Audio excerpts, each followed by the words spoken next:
কি খবর সবার, welcome back to another video.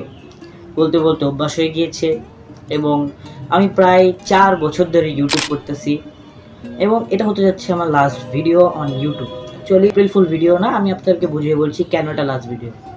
এই ভিডিওটার পর আমি ডিসিশন নিব যে আমি আমার ইউটিউব ক্যারিয়ার আরও আগাবো, মানে কনসিস্টেন্ট থাকবো। মনে করেন সপ্তাহে 5টা ভিডিও ছাড়বো বা 4টা ভিডিও ছাড়বো, এটাও হতে পারে আমি ভিডিওই ছাড়বো না কোনো।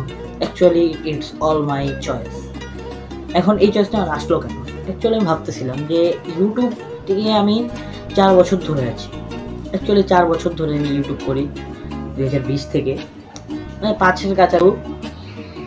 আমি এই পর্যন্ত মানে 4 বছর, মানে 5 বছরে মানুষ প্রায় 1 মিলিয়ন সাবস্ক্রাইবার অনেকে করেছে, 4 মিলিয়ন, মানে আবার কেউ 2 সেকেন্ডেও, মানে 1-2 সেকেন্ডে 1 মিলিয়ন করেছে, মানে এরকম আছে।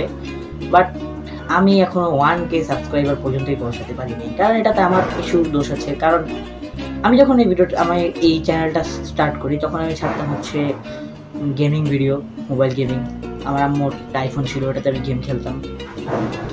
তারপর আমি শুরু করলাম হচ্ছে হালকা পাতলা গেমিং আমার পিসিতে, আমার সেই আগের অনেক পিসি আগে পুরাতন, ও ভিডিওগুলো দেখেছেন। তারপর আমি শুরু করি আবার মোবাইল গেমিং, আমি নতুন মোবাইল পাই, আমি খেলি ফিফা।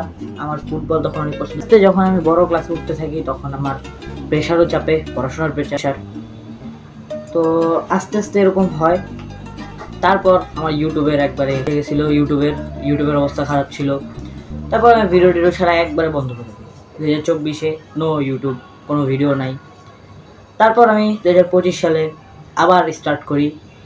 এখন থেকে এই যে ভিডিওর পর আমি বললাম যেরকম আমি ইউটিউবে নাও থাকতে পারি, বাট যদি আমি ইউটিউবে থাকি এটা হতে যাচ্ছে আমার ইউটিউবের ক্যারিয়ারের সবচেয়ে ভালো সময়।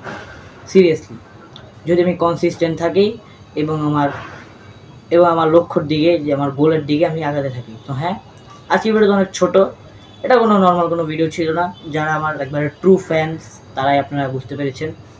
হ্যাঁ, বাই বাই।